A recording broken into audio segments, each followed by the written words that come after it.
Hello, everyone. Thank you so much for joining us this evening. My name is Christina MacIsaac. I am the Director of Innovation for the Fund for Innovation and Transformation, and I'm very pleased to welcome you here this evening, both in person and online. Before we begin, this event will include some presentations in English and French, and so simultaneous translation or interpretation is available in both English, French, and Spanish. If you're joining us in person, please make sure to grab a headset at the registration table if you haven't done so. And for translation into English, please select the channel number 1. And if you're joining us on Zoom, you can access interpretation by clicking the globe button at the bottom of your screen and selecting your preferred language. Alors, bonjour tout le monde, merci de nous rejoindre ce soir. Avant de commencer, cet événement comprend anglais et français et l'interprétation simultanée est disponible en français, en anglais et en espagnol. Si vous nous rejoignez en personne, veuillez prendre un casque à la table d'inscription pour accéder à l'interprétation simultanée. Et pour la traduction en français, veuillez sélectionner le canal numéro 2. Si vous nous rejoignez sur Zoom, vous pouvez accéder à l'interprétation en cliquant sur le bouton globe en bas de votre écran et en sélectionnant la langue de votre choix. So I'll just do a bit of housekeeping before the event starts. We would kindly ask that you hold your questions until the end of the question and answer period and the speaker presentations. If you are joining us on Zoom, you can add your questions in the Q&A box. And if you're joining us in person, we will have microphones circulating throughout the room for you. If you're having technical difficulties on Zoom, please let us know in the Q&A and someone will assist you. And finally, we'd like to provide a content advisory and trigger warning. During this event, we will be hearing from speakers who are working to support victims of and survivors of gender-based violence and other forms of trauma. And we recognize that these topics are very sensitive and that they may be triggering. So please know that you can leave the session at any time. If you are requiring some confidential support, you can also reach out to the Sexual Assault Support Center of Ottawa at sascottawa.com. So now it's my pleasure to introduce Steve Mason, the Agaconn Foundation's Regional Director of Programs Partnerships, to provide some opening remarks.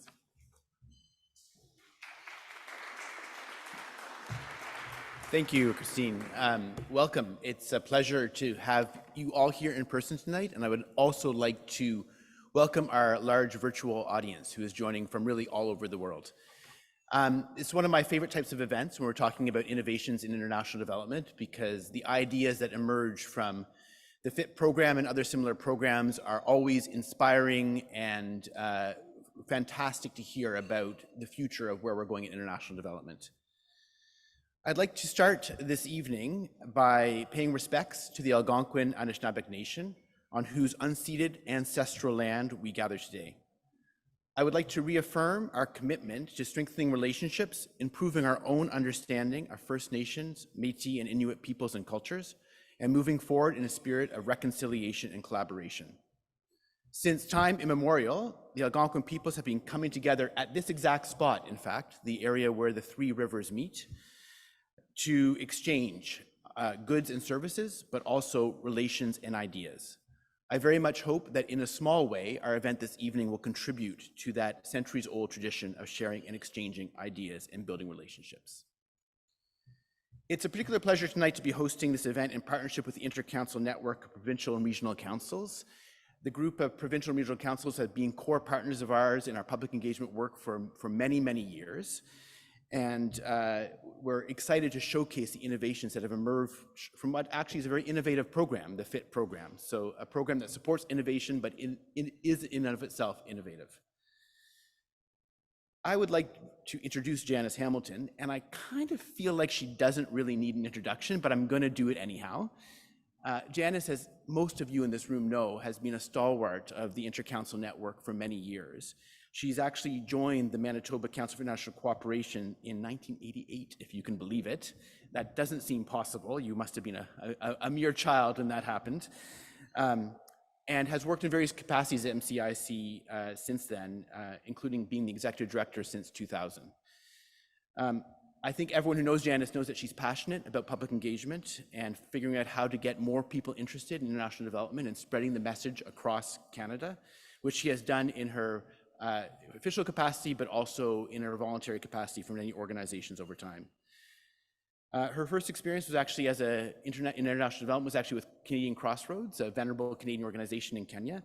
And since then, her career has taken her to many different places in the service of international development. So with great pleasure, I welcome Janice to the stage.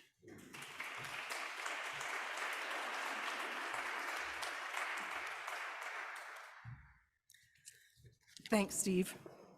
Yeah, I didn't really need that introduction, but very nice. I am with MCIC, as Steve pointed out, and I'm one of the 8, MCIC is one of the 8 provincial and regional councils that make up the ICN, or the Intercouncil Network. And we're thrilled to have so many people here tonight in this beautiful space to learn more about some of the exciting projects that have been tested around the world. And we're also very excited that there's a lot of people joining us virtually. So really excited to have this hybrid event.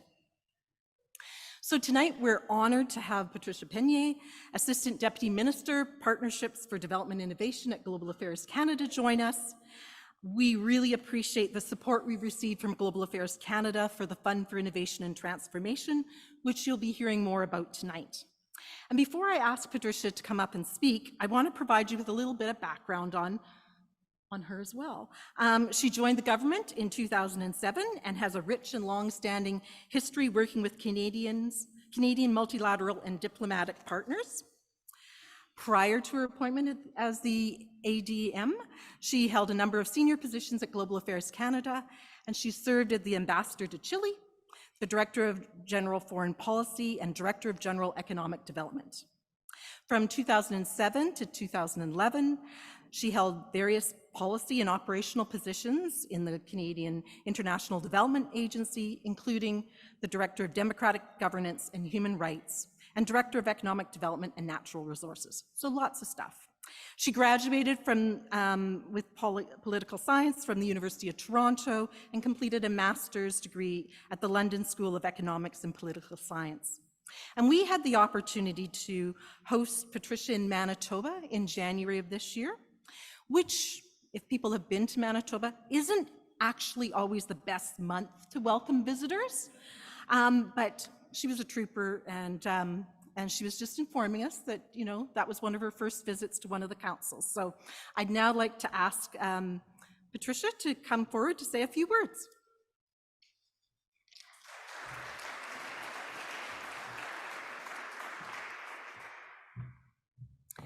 Good afternoon, and thank you, Janice, for that very generous introduction. C'est vraiment un plaisir d'être avec vous cet après-midi. I see many faces here in the room, but I also know that many people are joining us online for this hybrid event, and it's a real honor to be here on behalf of Global Affairs Canada. It's really a celebration of our partnership with our partners in Canada, the ICN, all the different organizations that are partnering in the FIT program here in this wonderful space. We do many things with the Aga Khan colleagues, and I really look forward to also listening a little bit afterwards once I've done a few introductory remarks. This is where the technology fails me because I have passwords on everything I do, and it has just locked, so I'm going to open that up. Apologies. Why is it important for Global Affairs to be supporting this work? Both the program itself is innovative, as Steve was mentioning, but the actual objective is to support innovations for development outcomes and development impact.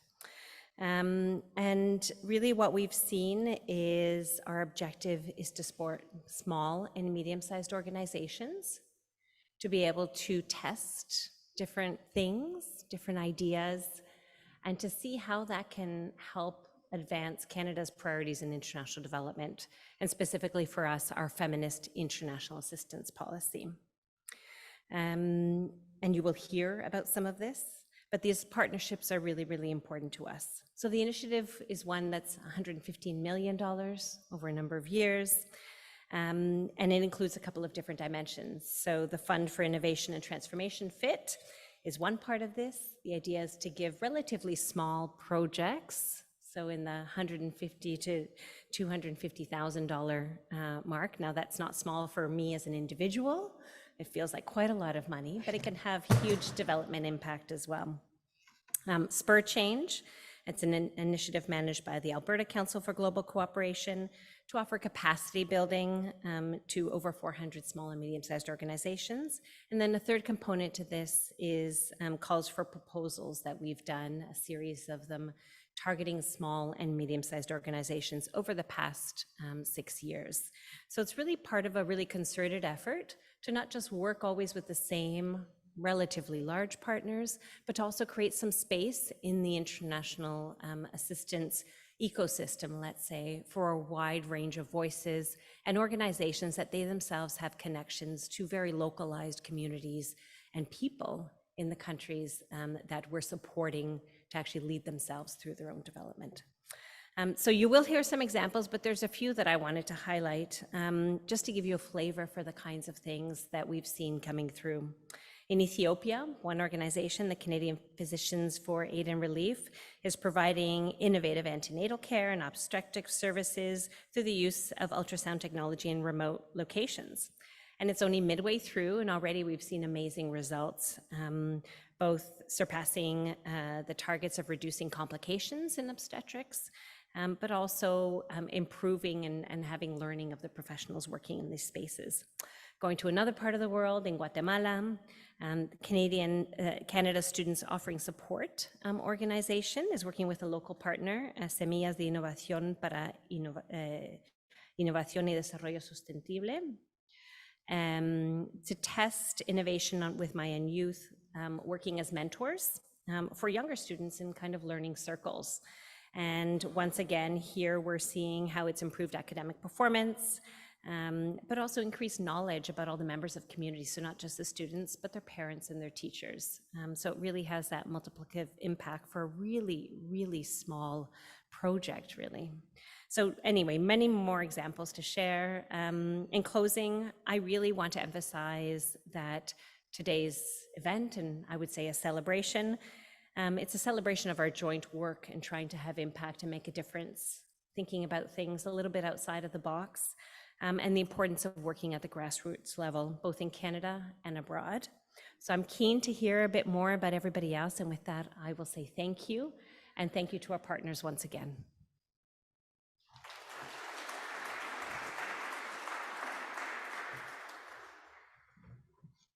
Thank you so much, Patricia. So this evening, we're going to be hearing from 5 representatives of Canadian small and medium-sized organizations who tested innovative solutions to advance gender equality with support for the Fund for Innovation and Transformation, also known as FIT.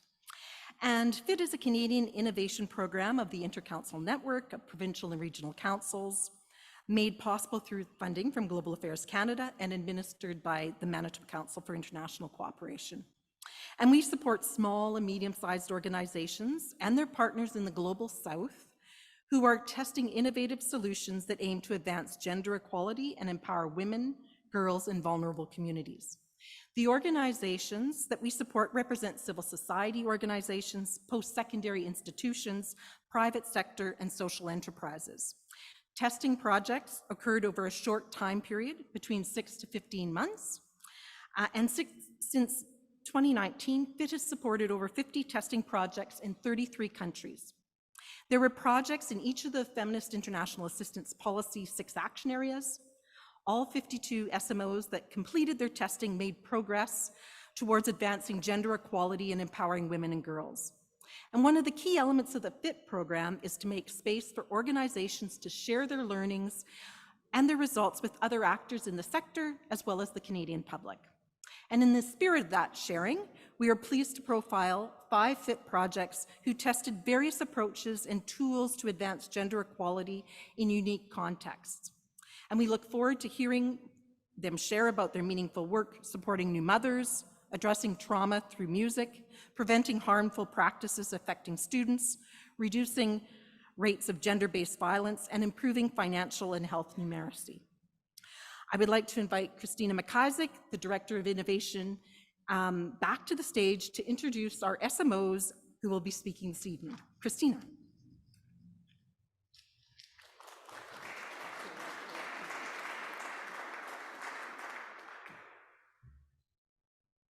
So it is my sincere pleasure to welcome 5 representatives from the FIT projects and SMOs to provide a snapshot of their work that we hope will inspire some questions. I should note that they've been asked to keep their presentations to approximately 6 minutes, which is a very difficult task. So we hope that you have the time to connect with them afterwards to make comments and ask some questions. And of course, we've got our Q&A. So I would invite our first presenter up. Faduma Gure is the founder of LISS Technologies, where she created the world's first solar-powered electric breast pump to help mothers in resource-limited settings. This past year, she tested the innovation with mothers in Somalia from support from FIT, and is working to make this innovation accessible for mothers everywhere. So over to you.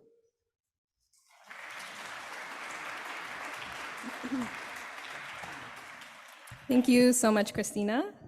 6 minutes was definitely a very difficult task. I'll just wait for my slides to come up. So hello, everyone. My name is Faduma Gure, and I am a maternal health researcher and the founder of LISS Technologies, a company that is dedicated to ensuring breast milk access for all through innovative breast milk expression and storage solutions. I am pleased to be here today to present the findings of our project titled Improving Breastfeeding Rates in Somalia through Low-Cost Solar-Powered Electric Breast Pumps. Through a Fund for Innovation and Transformation grant, we had the opportunity to test our innovative approach to addressing low rates of breastfeeding in low-resource contexts, with the specific aim of supporting mothers in Somalia who lack access to critical breastfeeding supports. So to set the stage, breast milk is the best source of nutrition for babies, but only about 3 in 10 babies in Somalia are exclusively breastfed in their first 6 months of life. And this is a figure that's pretty common in many parts of the world, and especially in lower resource contexts. Breastfeeding is one of the most important health interventions with numerous benefits for both mothers and their babies. For the vast majority of babies, breast milk has all the caloric, nutritional, and immunologic support that they need. Breastfeeding also has a number of benefits for mothers. And as I learned through a separate project back in 2014 in Somalia, it also serves as one of the only means of birth spacing for mothers who lack access to other conventional forms of this. Unfortunately, many barriers stand in the way of mothers being able to exclusively breastfeed their babies. This in turn means that fewer and fewer babies have the opportunity to benefit from the immense benefits of breast milk. For many mothers who struggle to exclusively breastfeed their babies, breast pumps are a vital milk expression tool. In 2018, we began adapting these expensive and electricity-dependent devices to develop a pump that could be more readily used in settings like Somalia. So, with the support of FIT, we set out to answer the following question. Will the provision of low-cost, personal-grade electric breast pumps to mothers in the postpartum period in low-resource contexts like Somalia increase breastfeeding duration rates when compared to mothers who are not given access to these devices? And is this intervention an appropriate solution for low-resource contexts like Somalia? To answer this question, we used a few methodologies. For the sake of time, I will only focus on the first 2. In the first arm of our study, we conducted a comparative test that involved recruiting mothers for 2 groups. In one group, mothers were randomly assigned to a breast pump group, and in one group, the control group, mothers did not receive the breast pump. All mothers, however, were given a series of knowledge translation resources that included documents and videos on the benefits of breastfeeding and breast milk expression. We also conducted moderated testing, which involved an observational test of 9 different mothers in the hospital setting. This test took up to 2 hours to complete, and mothers participated in a pre and post test to assess their initial and final observations of the breast pump. Among the many outcomes we measured for, we were especially interested in understanding what impact our breast pumps would have on exclusive breastfeeding rates, as well as on the use of formula. We learned that after a few months of participating in our project, fewer mothers in the breast pump group stopped exclusively breastfeeding their babies. At the beginning of the 3-month testing window, 76% and 56% of mothers were exclusively breastfeeding in the breast pump and non-breast pump group, respectively. But by the end, 65% and 37% of mothers continued to exclusively breastfeed, respectively. Moreover, fewer mothers in the breast pump group reported to give their babies formula when compared to mothers in the non-breast pump group. The figure here is 23% versus 62%. At the end of the project, all mothers who used the breast pump stated that they would recommend that this breast pump be made available for free to all mothers in Somalia, and all mothers opted to keep the breast pump at the end of the project. We also used this project as an opportunity to learn more about the pain points of our device, which included assembly and cleaning. This learning has since influenced a more simple and hands-free device that we will be using moving forward. Breastfeeding is one of the most universal experiences, and one that we understand more than ever before because of the sheer amount of data and knowledge we have about its benefits. Yet it remains an experience that so many mothers today still struggle with around the world, whether it's the result of health complications, work, household responsibilities, or a general lack of support that exists in the home or community. I'd like to highlight a quote from one of our participants that so aptly relays the experience of our participants and also demonstrates the kinds of benefits an innovation like ours can have on mothers like Hawa, who said, "I remember the first day I used it, I thought, will this pull my breast? Will I be electrocuted? Will it be painful? But it was actually very simple. Without any effort from you, it will express your milk, and you will actually get a lot of milk from it.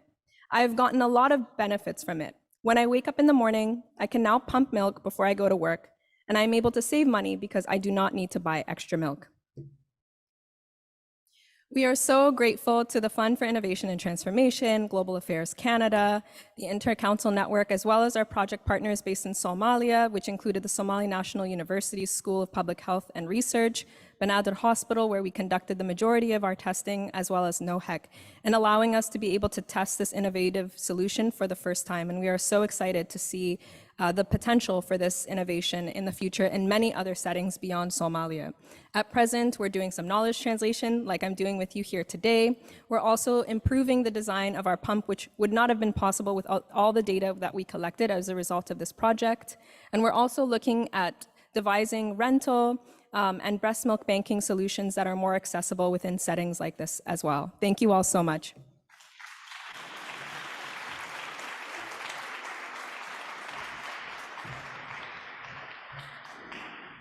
Thanks so much, Faduma. That was really a wonderful presentation. So I'll next call up Darcy Ataman. Our next speaker is Darcy, founder and CEO of Make Music Matter.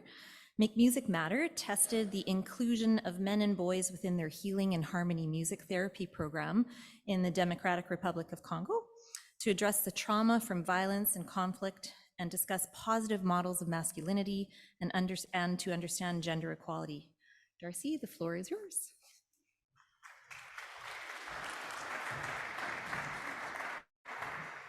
Hi, good evening. First, I just want to say the last one, that was fantastic. Honestly, love the innovation. So, my name is Darcy Ataman, the founder and CEO of Make Music Matter. What we've done is pioneered a new form of music therapy that we call healing and harmony. Its main outcome is to heal trauma, in particular PTSD, anxiety, and depression. Its output is the music that our participants create that goes around the world as pieces of advocacy.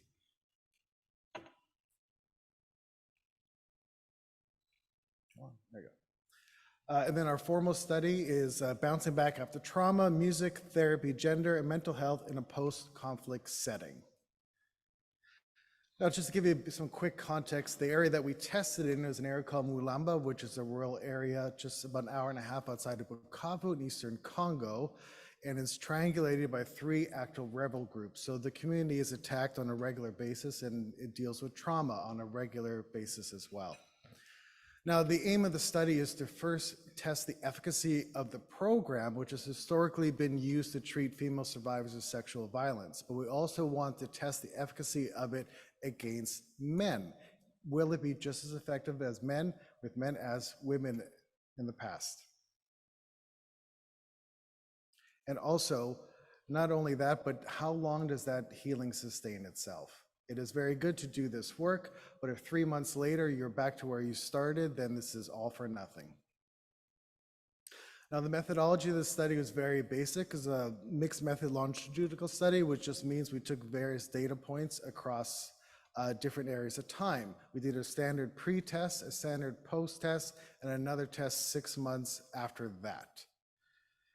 Now, to test the prevalence of PTSD, anxiety, and depression, we use standardized tests that are accepted in the DSM-5. So for anxiety and depression, we have the Hopkins checklist, which we then adopt to the local culture and context, because the questions that are asked there have to yield the results that are the same all over the world. So there's different ways of answering the same question. So we take great care in making sure these pre and post tests are adopted to the local culture and context. Now, just for the basic results, you can see this by percentage. So we have the prevalence of anxiety, depression, and PTSD at the onset very high to this community group. We have 90%, PTSD is a bit lower, but still very high. Then after treatment, we're almost down to nil. So they're tested just before the program, and then after the program, which is 4 months. And then we did another post-test 6 months after, and we see a slight rise in the prevalence of these 3 mental health indicators, but not a lot. Historically, the healing has been sustained over time. And if we want to disaggregate by gender, we can see the mean scores of all this as well. So we see it for women and men, before and after. It should be very boring for me to read numbers on the screen, so feel free to take a look. Now, beyond that, we also took a lot of qualitative analysis. So I actually went back there about a couple of months ago and interviewed the community. And you get a lot of interesting feedback. You get from the female participant, before the program, I felt stressed and thought I was a useless person, but now I feel stronger and have become happy again.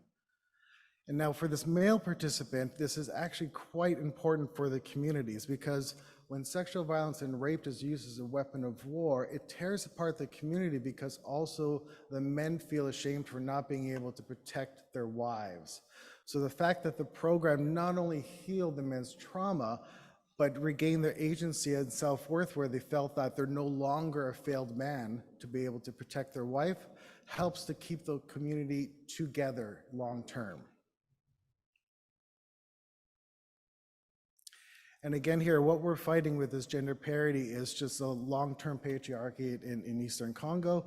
So when you read this quote here, when you come to the program, you can see you no longer beat your wife, you change your mind, but what it means to be a man, because music therapy teaches you positive masculinity. Now, our basic conclusion is the efficacy of the program is about the same for men and women, which is critically important, and also the sustained results 6 months post is about the same for men and women. There are slight differences, as you can see here, in terms of the prevalence of PTSD, anxiety, and depression, but basically our results are equal across the board, which is very encouraging. Sorry.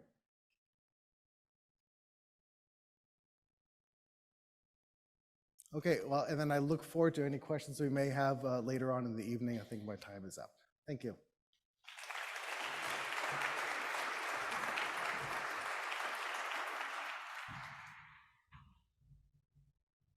Thanks so much, Darcy. It was a great presentation. Alors, notre prochaine intervenante est Aminata Traore, cofondatrice d'Alitus Femina Canada. Alitus Femina a mis à l'essai une approche visant à réduire la pratique des notes sexuellement transmissibles au Burkina Faso. une pratique qui a un impact négatif sur l'éducation des femmes et des filles de manière discriminatoire et néfaste. La parole est à vous, Aminata.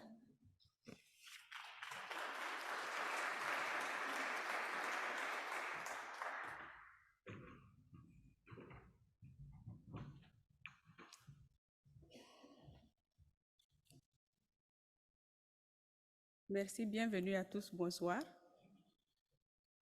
Je suis Aminata Traore de Alitus Femina. Notre organisation, notre objectif, c'est de promouvoir l'égalité des genres et l'autonomisation des femmes. Dans le contexte de notre projet au Burkina Faso, nous avons travaillé avec les autorités scolaires, les parents et les leaders communautaires. La durée était de 12 mois et l'objectif était d'améliorer la qualité de l'éducation des filles et des femmes.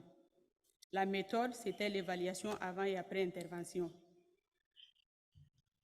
L'aperçu de l'innovation était focalisé sur les problématiques de la note sexuellement transmissible. C'est une pratique que les enseignants utilisent pour contraindre des étudiants à avoir des relations sexuelles en échange de bonnes notes scolaires. L'acte est prémédité et l'enseignant en question cible l'étudiante. La plupart du temps, l'enseignant essaye de rentrer en contact avec l'étudiante, apprendre davantage sur l'étudiante et les potentielles victimes sont des familles défavorisées, dont la famille n'a pas assez de moyens pour entamer des poursuites judiciaires en cas de préjudice. Et pour cela, nos partenaires locaux, ils ont observé beaucoup de difficultés chez les jeunes filles dans les milieux scolaires. Donc, nous avons décidé de faire des investigations sur ce phénomène-là qui était un sujet tabou et méconnu du public burkinabé. Quelques personnes savaient, étaient au courant de cette pratique, mais ce n'était pas vraiment une conversation publique au point où les gens pouvaient vraiment avoir plus d'informations pour comprendre comment est-ce que ce phénomène-là est dévastatrice pour les jeunes filles. Donc, dans notre approche, nous avons utilisé le logiciel Kobo Toolbox pour faire la collecte des données de façon anonyme. Comme que le sujet est tabou, c'était plus difficile pour les étudiantes de faire de vraiment expliquer le contexte dans lequel ils sont dans les milieux scolaires. Donc, nous avons élaboré des questionnaires de façon anonyme, tout en respectant l'anonymat,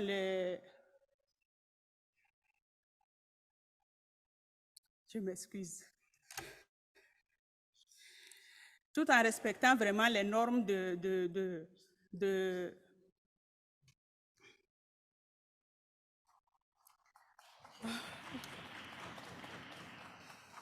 Excusez-moi, j'ai une santé très faible dernièrement, ça me cause un peu de trouble. Désolée pour cet inconvénient. Nous avons établi des questionnaires en respectant l'anonymat, le consentement, la sécurité et le droit de réponse des participants au sondage, avec pour but de créer une base de données fiable par rapport à la NST, tout en renforçant la pratique de l'égalité des genres des participants. Dans les résultats,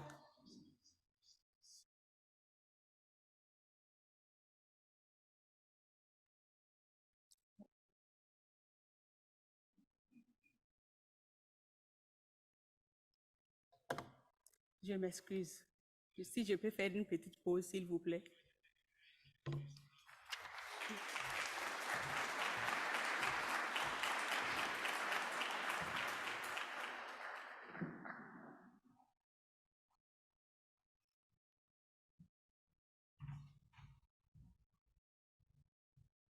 Merci, Aminata.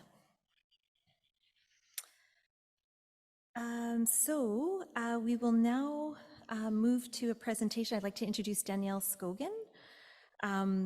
Danielle Skogen is a Program Development Director with Real Humanitarian and co-founder with Cernina, a grassroots Guatemalan girls empowerment organization. Real Humanitarian and Cernina tested a holistic, family-centered, gender equity-focused violence prevention and response program in Guatemala as a way of reducing rates of sexual and domestic violence in Guatemala and improving recovery for survivors of violence. The floor is yours.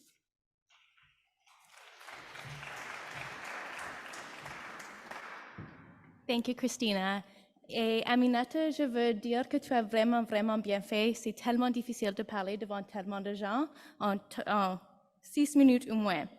So my name's Danielle Skogen, and as stated, I'm here representing Real Humanitarian. I was the Program Development Director during the FIT testing project, and I'm also the co-founder of Asociación Ser Niña, the local partner where we ran the project.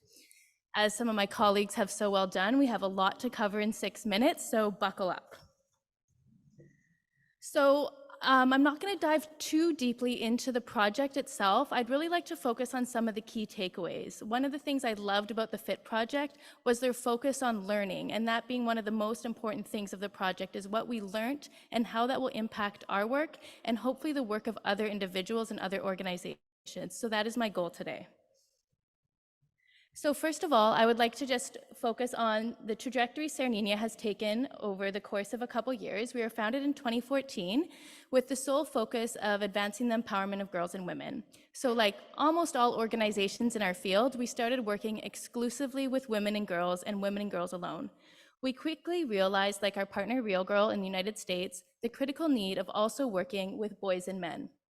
And then we also recognize the need to diversify our services to provide more support to victims of violence, who were the vast majority of our participants.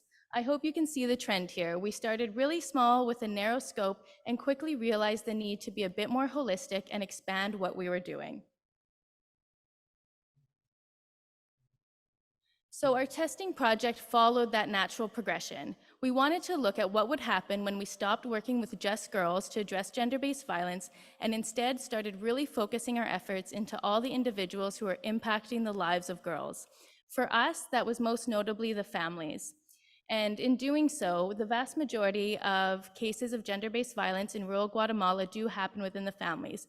That means that the perpetrators themselves were highly involved in our program.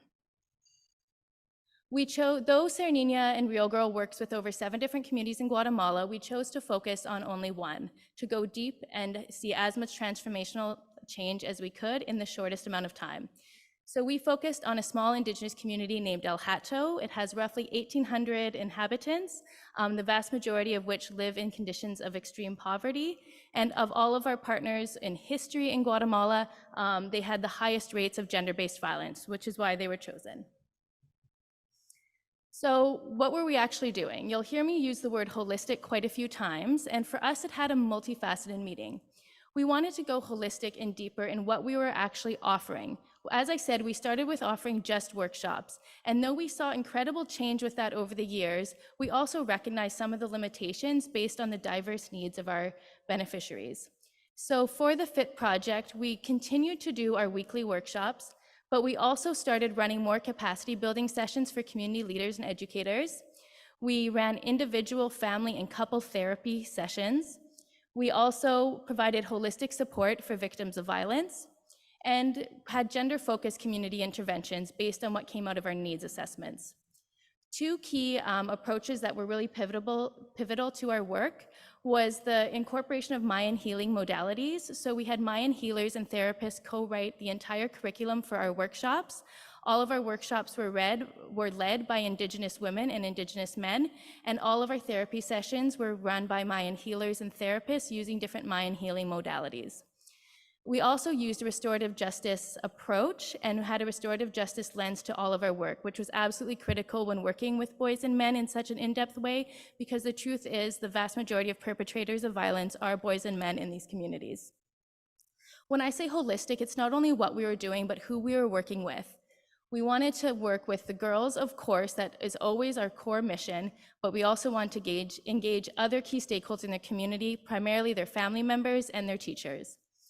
I strategically put girls in the middle. I'm not sure if you can see it because I think it's really important. When I start talking about being more holistic and working with different individuals, I never want anyone to lose sight that our core mission is still the empowerment and safety of girls. That is still our key focus, even if we're expanding the scope of our work.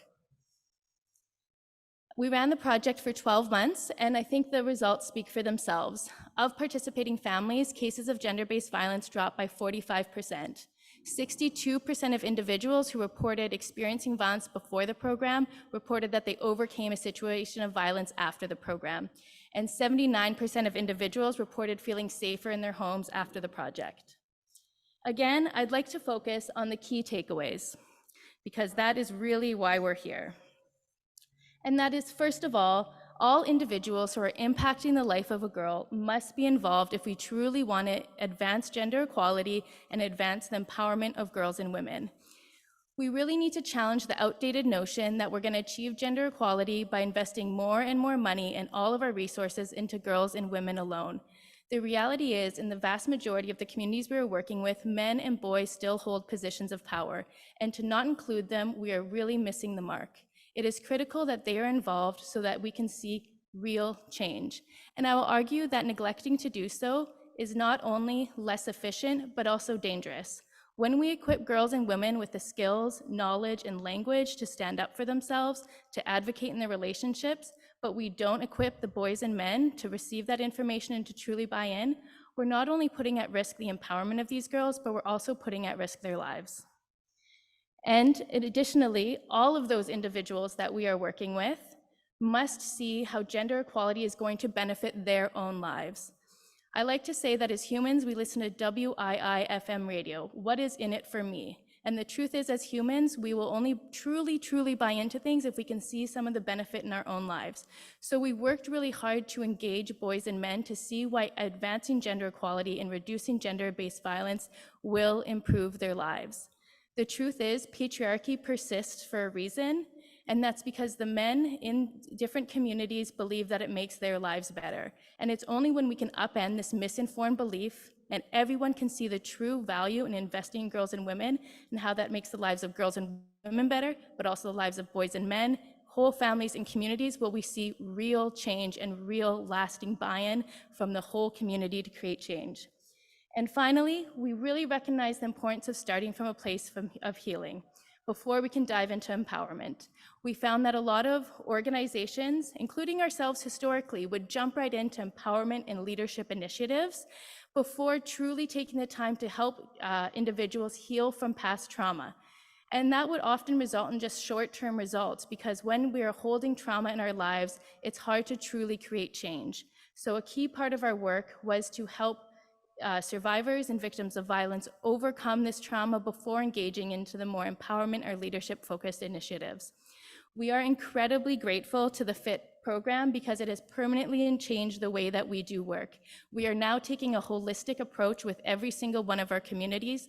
Every community is receiving support at a family and community level, and we've received small amounts of funding to be able to do so from local organizations throughout Latin America. So thank you so much to the Fund for Innovation and Transformation and Global Affairs Canada for making this possible. I'm sure I'm way over time, so I put my email there because I would love to speak to you at a much slower pace as soon as possible.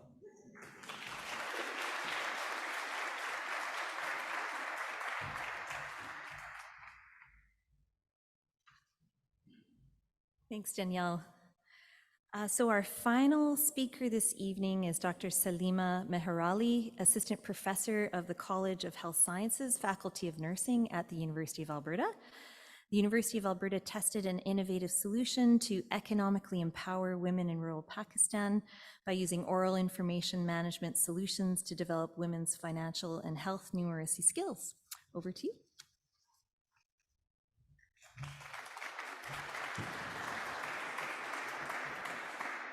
Thank you, Christina.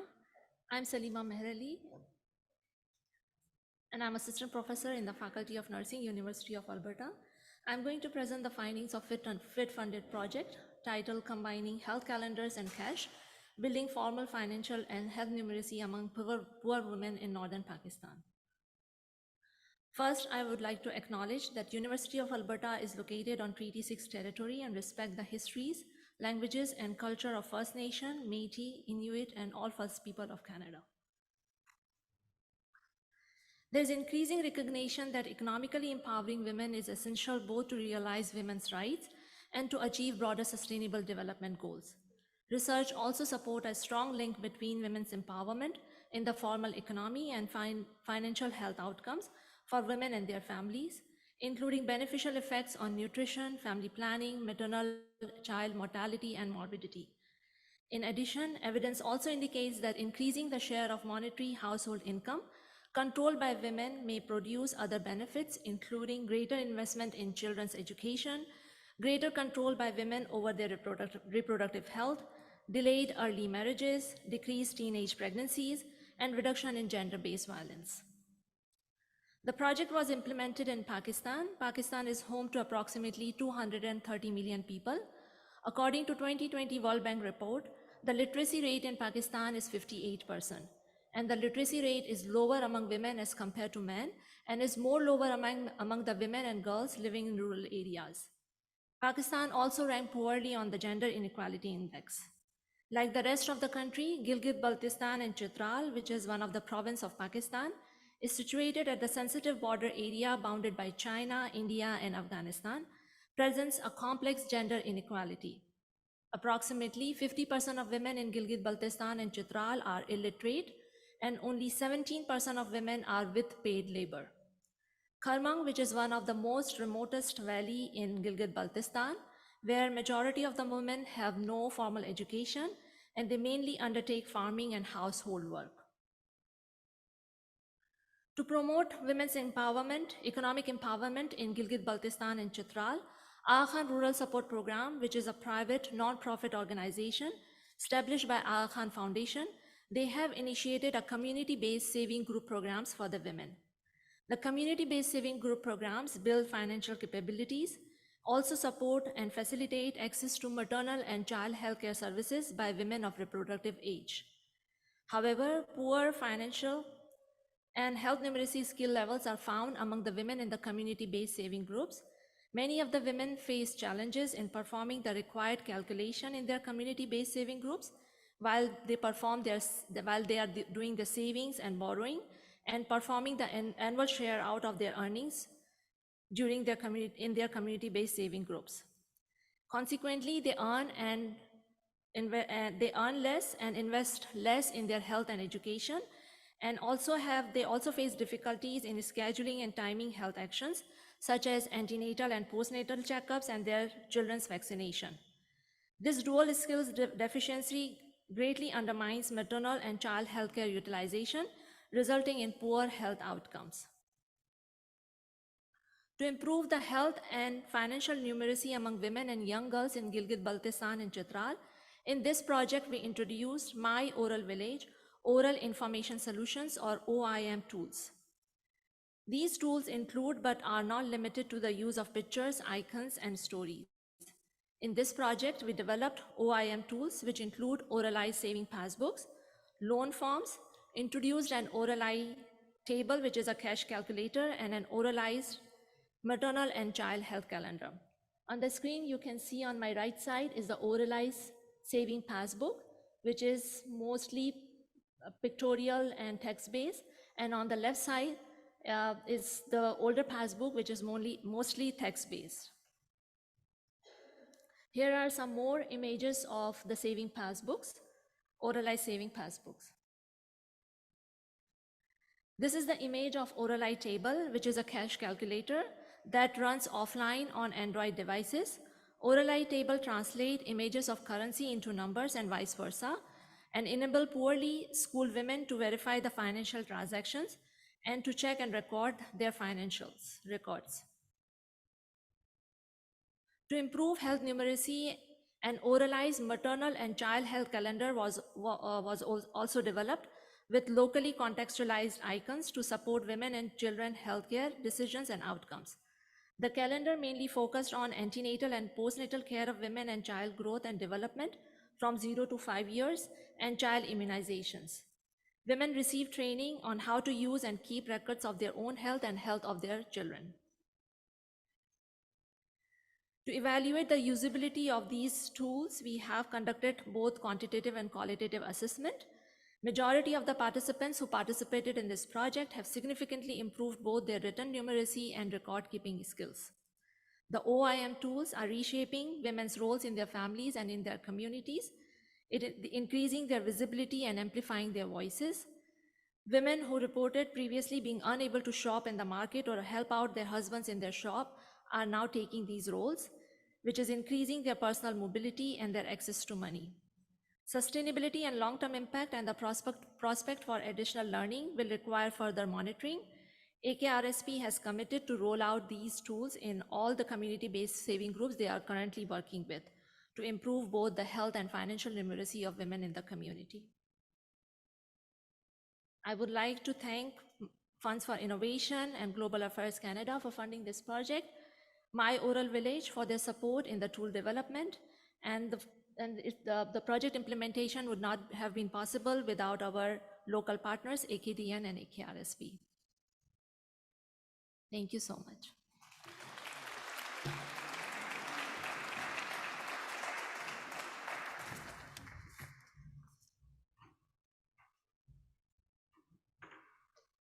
Thank you so much, Salima. So this concludes our presentations, but we would like to open it up for a Q&A, and we'd really love to hear from the audience. You got a little taste of these projects, and I'm sure you're just as awed by me by how interesting they are and how innovative they are, and they've done some really interesting things in their communities. So we'd love to hear from the audience. If you're joining us in person and have questions for any of our presenters, we'd ask you to raise your hand and we'll bring you a microphone. And if you're joining us on Zoom, please add any of your questions to the Q&A box. And I should say, I'd love to invite the presenters back onto the stage if you're feeling up to it. Yeah, come on up, get everyone to sit down.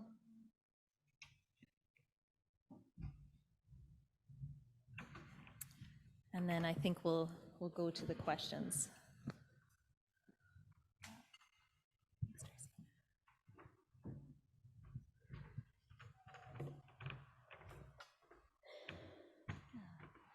So I think we were going to start with some questions from the audience. So I'm not sure if anyone wants to raise their hand or if we have one from online.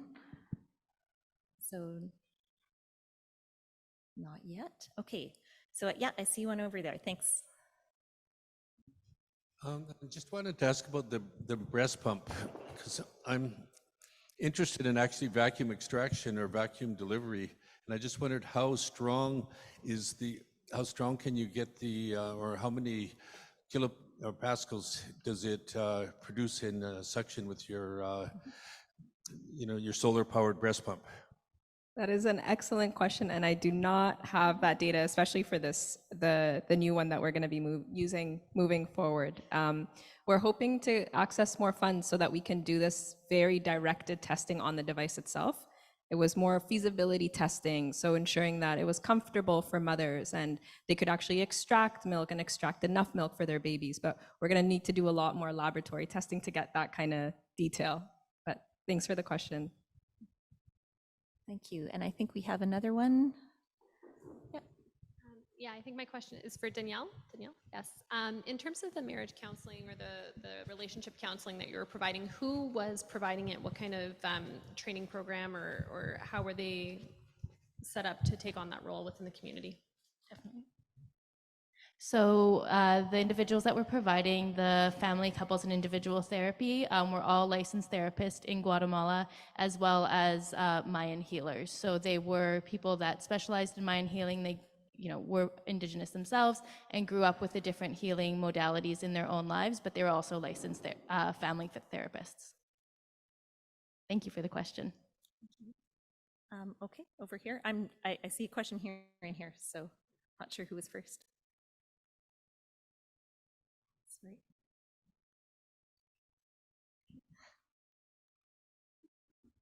Hi.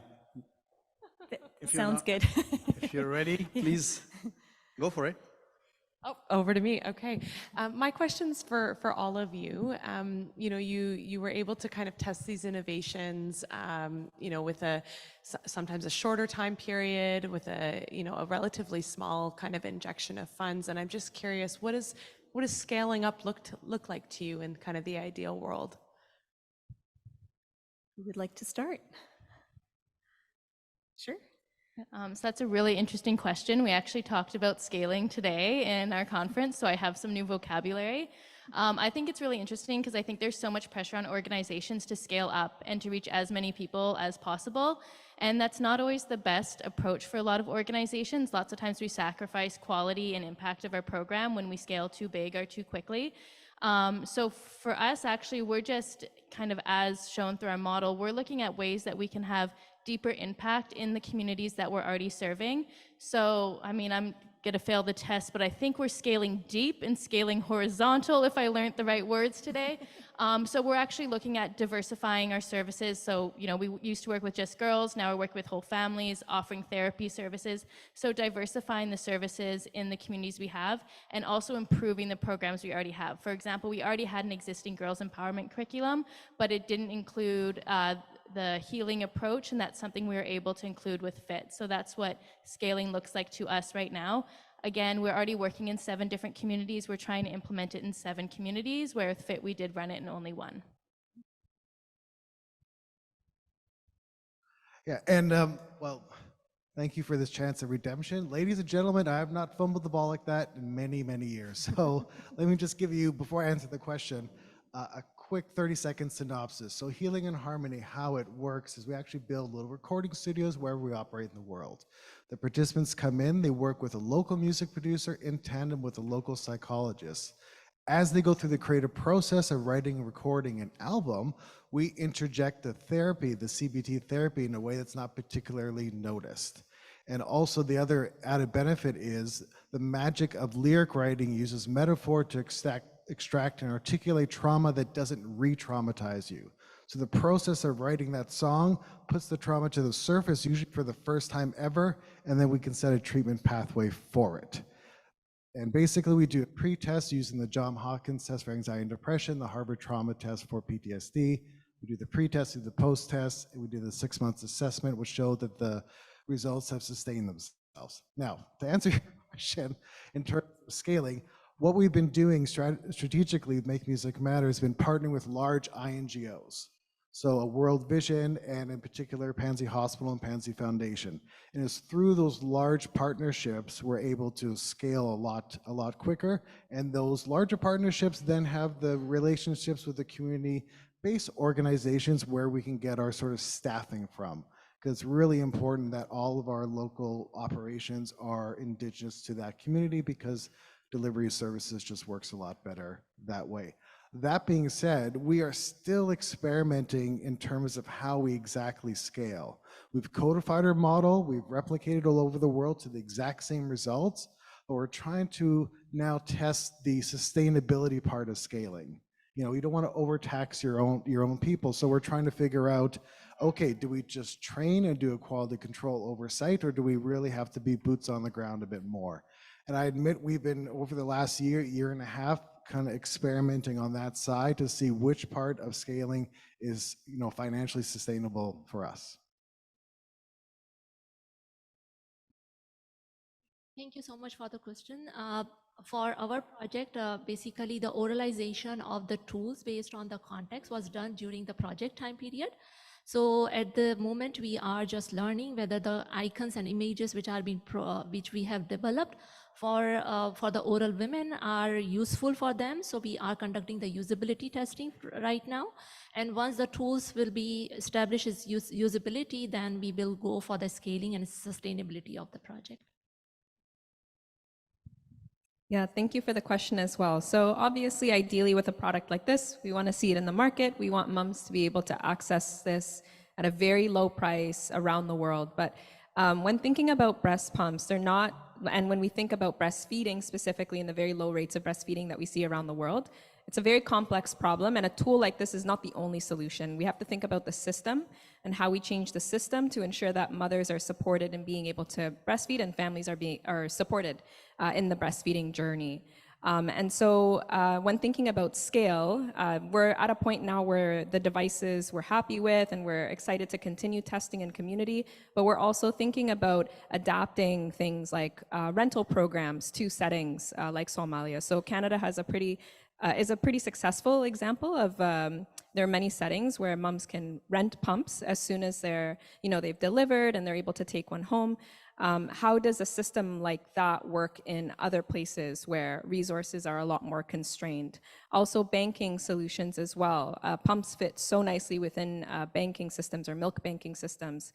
So now we're starting to think about these kinds of processes and systems that will utilize pumps, but will also support our breast pump project and its scalability as well. Thank you. Great questions and great answers. Do we have another? We've got another name. Yeah, I'm not sure if we have any questions online. Oh, over yeah, here? Yeah. Thank you. Yeah. So, Darcy, you sort of preempted my chance to give you the chance of redemption because you answered both the questions. One was with regard to the modalities, the methodology of the music production. Being a musician myself, I was very curious, and thank you for giving that. The other one was also, which has been answered, is the scalability. But a replication of that also you have addressed. I don't know, in your original presentation, did you talk about the third question that I do have is financial sustainability. Now, in that regard, I see that what you're creating through this project is content, musical content.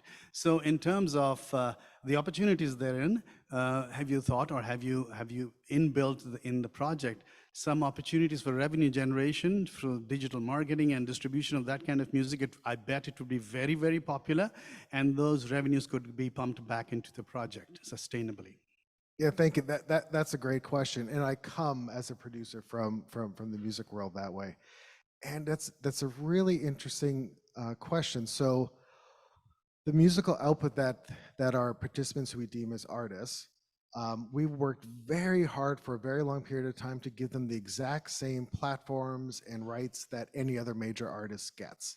Save for the $1 million in marketing money that a Taylor Swift would get, that's not something we're doing. But this took many years. So we have a record label that is distributed by Warner Brothers. So all the music is distributed globally on every platform that you access your music to. And also we're the first ever to create a publishing company that allows all of our participants who in our Western eyes don't exist on paper because they don't have the right identification to exist on paper. So they can't own the intellectual property of their music and get those publishing royalties. And that took us another 2 years, but we cracked that code as well and have deals with governing bodies now to act in their stead. So all of those royalties go back to the community in a sustainable way. But what's really interesting that your question sparks another question is that there's that gap between the nonprofit sector and the private sector. And they don't seem to like to we like to talk about it at a high level, but not in real detail. So for example, and this wasn't this grant, but others, you'd get money, musical output comes, and we want to protect those rights as artists. Now, the only way to do that is then for that to be for profit. And we couldn't use grant money to get earned income on the books of a nonprofit. And it took us another 2.5 years to try to crack that code. And it's still not quite there. And I think that's a really important problem to address because we have to get out of this model of, and I think it's what you're talking about, of dependency that way. Because we have almost 50 albums out in the world now on Warner Brothers. It's phenomenal music. And it shouldn't be an us and them and a sort of a power dynamic. They should be able to sustain themselves with their music.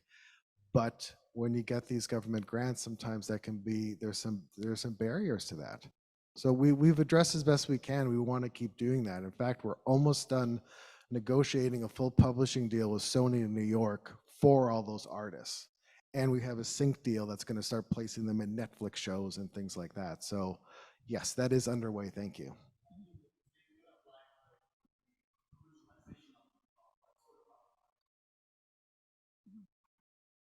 Thank you. Yeah, thank you for your questions. We have another question over here, and then we may have one online or over there. Okay, so should we do this one here in-house, and then we'll do an online question? Okay. Thank you very much for sharing your inspiring work and results. Congratulations. Learning is an important part of the innovation journey and the design and testing. Is there something that maybe you would do differently next time? Thank you. Who would like to start?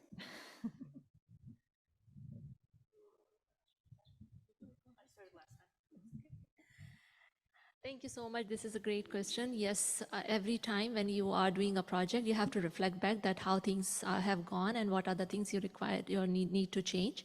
So for our project, basically when we started, we thought that we will be able to complete the project within a 1-year time period. However, like there are different administrative or the political situations when we are working in the communities, and especially in low and middle income communities. So it's very important that you have to plan things from the beginning. So if things are being laid out very clearly, then you would not lose any time during the implementation process. As well as for our project, as we have developed the tools, oralized tools at the beginning, we were not aware of that how we going to contextualize it. So during the project, we learned that the community, and especially the women engagement in the development of those icons and images, which will resonate them and they will understand it clearly, and then later on they will be able to utilize and engage with these tools was an important component. So this is kind of a learning for us, that the community engagement, and especially the women for whom we are working and trying to empower them, they should be involved in the project from the beginning of the project. So then it will minimize your time in the development of these type of the tools, and as well as the tools which will develop are mainly useful and usable for them. I'll go next because Salima, I would say almost the exact thing, almost word for word. It really, and I think some of these things were in our control and some were not in our control, because we were given, a certain timeline within which we had to complete this project. But when I think back, I mean, if I had all the time and money in the world, really giving ourselves that time at the beginning, at that baseline stage. So we had this really well thought out, what we thought, plan. We worked with the members of our community who had worked with these communities for so long before and told us, we should design and implement the project like this. And, we had step 1.1.1, like we really detailed everything out. And then when it came time to our baseline data collection, we realized that certain aspects of our project plan were not really going to work. And we were going to need to take some more time out of our plan to go back to the drawing board, redevelop tools. A lot of extra time went into it, but it was all necessary, and it got us to where we are today. And we were able to collect some really meaningful data in a very safe and culturally resonant and very responsive way. So no regrets there. But I think for anyone that's planning to do this kind of innovative project or testing in the future, giving yourself, if you're giving yourself 6 months, if you can give yourself a few extra months, if not 6 more months on top of that, to ensure that you're really well prepared for the journey that you're going to be on. So for me, ditto to what was already being said. Also, there was kind of two really big takeaways. One I spoke to a little bit in my presentation is we did lose some time when we were really kind of pushing this narrative with the men, the fathers, that this was, the right thing to do and they should join the program because it's good for their wives and good for their daughters. And it just wasn't landing. Engagement wasn't as high as we wanted it to be. And that's when we really had to shift the scope and really start speaking to how it would benefit the men themselves and how potentially their whole families were being held back, potentially financially, by not supporting the girls and women in their lives. So really speaking to all stakeholders in a way that will impact their own life is something that we really took away, especially at the start. By the end, there was absolute buy-in to how it would improve the lives of others. But that's one of the big things we learned, especially when working with the men in the community, is speaking that to them in a way that would benefit their own lives. And another one, which is kind of a smaller logistical one, is we really struggled at the start to get participants to fully engage with the therapy sessions. Mental health support is either unknown or understood in our target community, or it was considered taboo or wrong. So though we were offering it, there wasn't the highest engagement initially.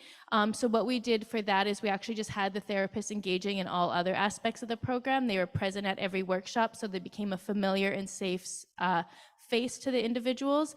And then organically, as they were doing that, more and more people were coming forward, seeking out the therapy, seeking out the support.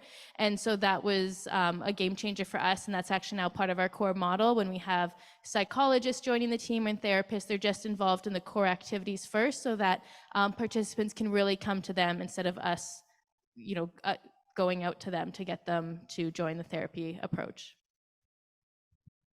And I'll echo a lot what's being said. I mean, other than COVID, which was something that none of us wanted to go through while doing these projects, there would have been, hopefully better relationships with some maybe academics who have done baselines already in these areas. I'm a big believer in not trying to duplicate, especially when it comes to this type of research, because I feel like these communities are used all the time to get data, and I don't want to exploit them. It's not very nice. I wish on an academic level, things are a little bit more open and shared that way, and you could use someone else's baseline to start.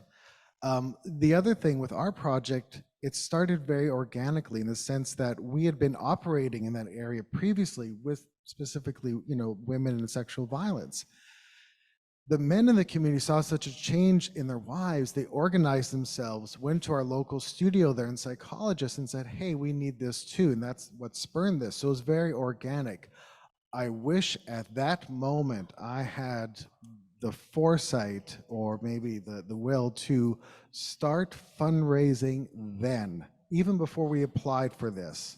Because what happens is, and we've probably all been through this, it takes so long to build trust in the community so they actually own the program and you get these phenomenal results. I know I blasted through that, I apologize, but we had nearly 100% success rate in eliminating someone's PTSD.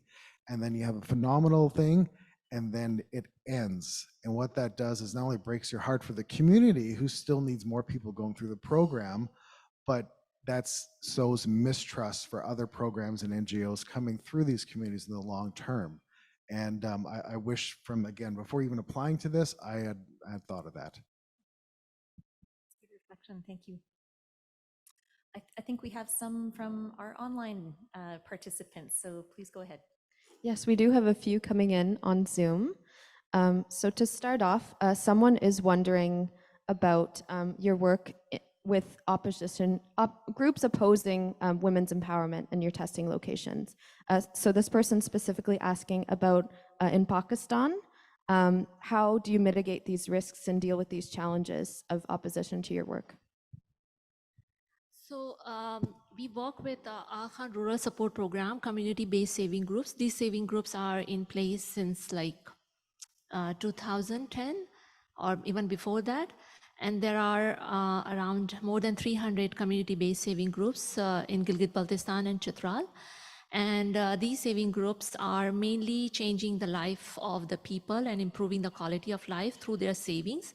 So majority of the men, they themselves want that their women, their wives or like women in their families, they should join these community-based saving groups, because women who are saving money through these saving groups, they are using it for starting some small businesses or like buying things for their businesses or for their for their better living.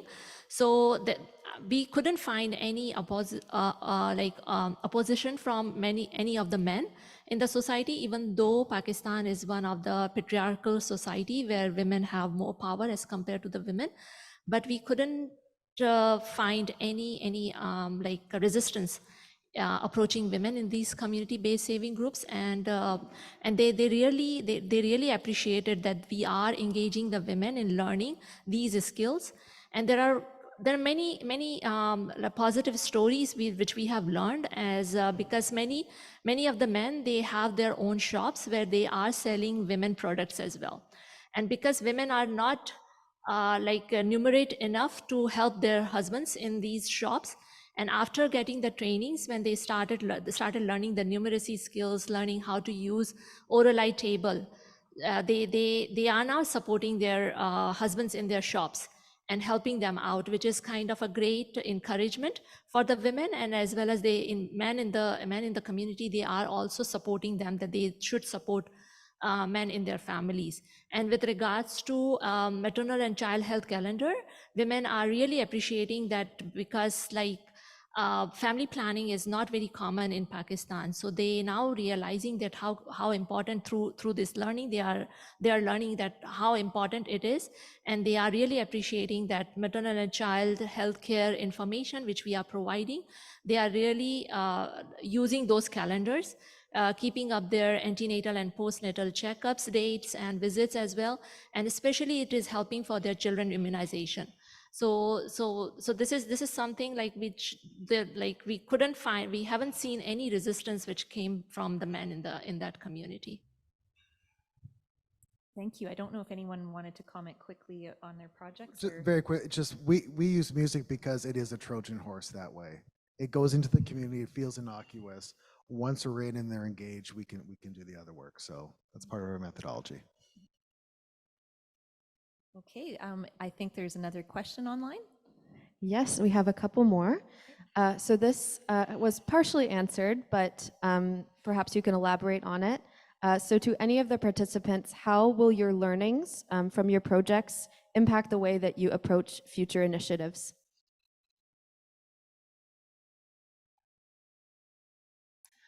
I can speak to that really quickly. It's permanently changed how we're doing our programs. As I said, we initially started as a girls empowerment program only. We did start working with boys before FIT, but we had never worked with entire families. And that is our new model actually in all of our communities, or that is our goal, funding pending, to be working with entire families in every community. So we are making the commitment that if we're working with the girls in the school, we are also working with the boys, and we will also be working with the parents and the families of each one of those girls as well as all the teachers and educators in the school. Any other comments? Yeah, I kind of touched on this, but so when we were doing the project, we realized very quickly how little healthcare providers knew about breastfeeding and breast milk expression beyond the simple facts that, you know, breast milk is best for baby, breastfeeding is good for mom and baby. There was very limited knowledge among healthcare providers, and it really spoke to how much change needs to be done at the system level. So during our project, we had the opportunity to design an online e-learning for healthcare providers about breastfeeding and breast milk expression for healthcare providers in Somalia. The course is available in Somali and in English, and we were able to test it with FIT funds as well. And we've since been thinking, as I mentioned before, about adapting those rental programs and banking solutions, but also thinking a bit more critically about the kinds of tools and resources that are available, not just to healthcare providers, but to mothers as well. The breast pump is an amazing tool. It can help mothers in many different ways and for many different reasons along their breastfeeding journey, but without making those critical changes at various, parts of the system, the impact of a tool like this is limited. So moving forward, we are going to be emphasizing those other aspects as well. And for us, a good research question and project yields other research questions and projects. So with this one, we demonstrated that, once the men are healed, that gender parity in the household does increase quite a bit. So one man, for example, told me he now just gave all the financial control to his wife in the household, and that's made the cohesion of the marriage much better. Now, the next question would be, in a holistic manner, how do you extrapolate that out to the rest of the community? So if the husband and wife are healed from their PTSD, anxiety, and depression, and they're functioning better, does that mean that their kids will go to school more often? Will their grades go up? So it'd be great to then, again, get these research questions that look at things in a more holistic level and see what other sort of benefits are virtuous cycles are created from it. Great question. So I think we might have time for one or two more. Is there one from the virtual participants? Yes, this one is also specific to Pakistan. So this person is wondering, with the current economic situation in Pakistan and an inflation rate of over 30%, they're wondering about feasibility and effectiveness about a village savings and loans program. They're wondering if it's still realistic when meeting everyday needs is becoming close to impossible for people in Pakistan, especially in rural contexts. So Salima. So yeah, so this is something which is like impacting the economic situation in Pakistan very badly, and many of the poor people are facing so many challenges with regards to this inflation. However, the community-based saving groups basically providing a platform for the women. So whatever money they are saving, they are not using it in things which are not important for them. So when they are saving, so basically they are using or borrowing that money when they need it for their children education, or especially when they required to access healthcare services, because many communities in Gilgit-Baltistan and Chitral, formal health services are not available, or infrastructure is not available in the smaller communities. So in maternal and child health emergencies, they have to travel. So that money is specifically being used by the women during their maternal health emergencies. So whatever the amount of money they are saving, whether it's 100 rupees or 50 rupees or whatever it is, when all the women in the community, when they are saving, they are having a large pot of money available, and then they are using during the emergency time. And as well as the money is also being used by by the family. It's not for the women only, can be used by other family members. Like for example, a husband want to start a small business or buy a cow to sell milk from that cow. So that money is basically helping to start up a small businesses by them as well. And this financial numeracy and health numeracy training basically helping the women to support their men as well in their financial economy. So yes, even though this inflation is affecting everyone in the country, however, that small saving is really helping them to use especially during the emergencies. Great. I think we might be close to time, but we might be able to take one question. I'm not sure if there's any more online or is there a last question from the audience in-house? We do have one additional question from Zoom. So this person is wondering about your experiences coming from standpoint working in the Global South. So they're wondering, to what degree were there any political or cultural challenges during your testing where you may have been seen as a Western or Northern outside influence in the community? Our program was fully implemented by our local partner, Asociación Ser Niña, who has 100% local staff. There are no foreign staff members or volunteers in that organization. Actually, a good portion of the staff not only were from Guatemala, but were actually from the indigenous community we worked with itself. So we did not really face that obstacle. The only foreign person who was there was me intermittently for a couple weeks at a time to help with some of the data collection. But yeah, that wasn't an obstacle for us in that context. Same in our project as well. We have all local partners who have implemented the project. I myself is also from Pakistan, and I have a very good knowledge about the context as well. I visited the implementation site as well, provided some of the training to them. And it's kind of, there is no obstacle because I speak the language Urdu as well with all the participants and all our local partners. So there was no obstacle in the implementation of our project. And basically the same answer: local partners, local indigenous staff, which helps to do that. And then again, being the fact that we lead with music, it's a bit of that Trojan horse where no one thinks it'll be an issue. We do sometimes will get issues afterwards after we're operating and getting results that are political that way. One somewhat related very quickly. Some of the women wrote this amazing song. It translates, called "The Criminal Father," where it calls out the men in the community who either conduct the rapes or allow them to continue. And that song became a local hit on the local radio in the morning there.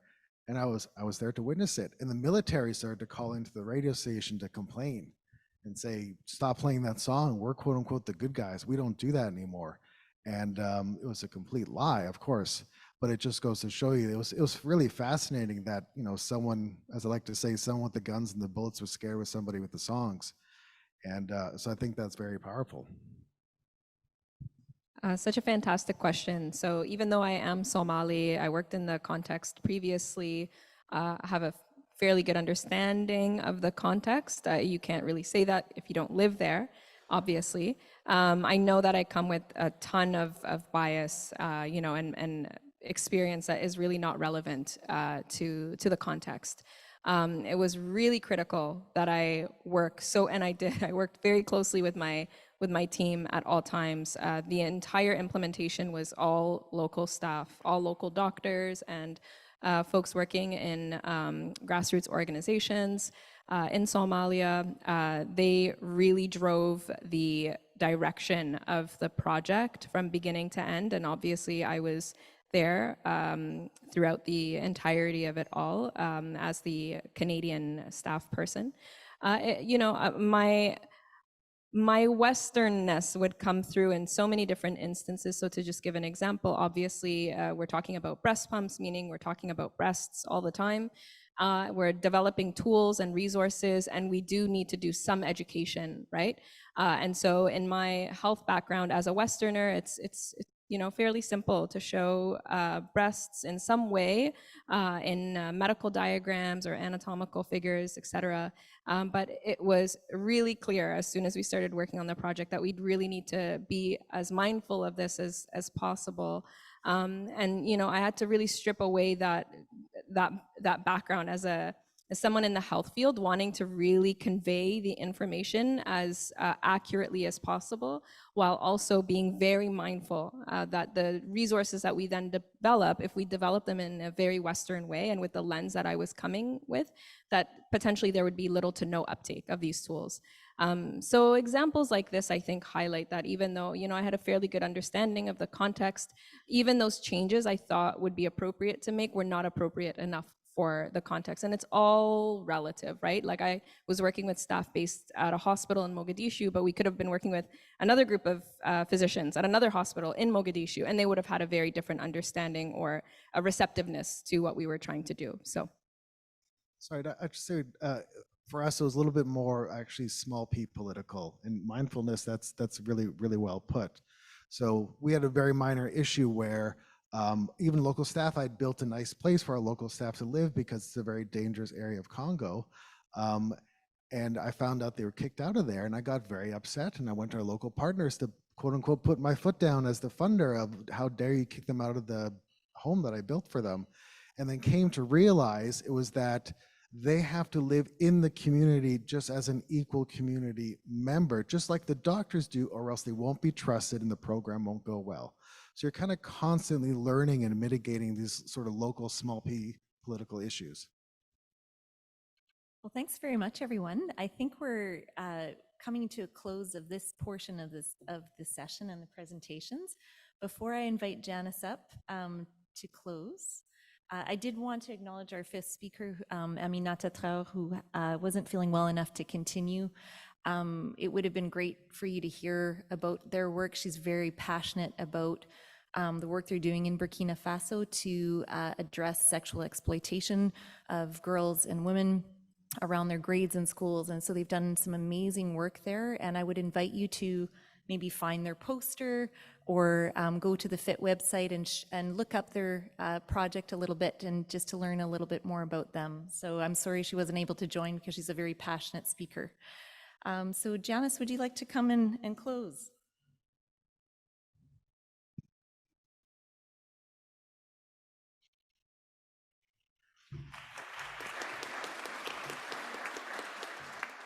So thank you so much. This was amazing to hear, and really thoughtful questions that came from online and here. So I really want to thank Faduma, Salima, Danielle, Darcy, and Aminata that had to leave. Really incredible innovations that you've worked on and that you've really tested and really are working on making transformative change. And so I really, really want to thank you. I want to thank the Aga Khan Foundation Canada for providing this beautiful space for us to gather, learn, and share. The AKFC team have been amazing and wonderful to work with. I also want to thank the dedicated FIT team that have been working on this event and the 2.5 days that this is part of the Innovation Forum. And really want to thank all of you for joining us this evening, whether that was right here or online. So in order to improve our programming and our reporting purposes, you will be receiving a brief survey after this event. We've also put a link in the survey, I believe in the chat or Q&A section of the Zoom. And so I encourage you to complete it when you have a chance.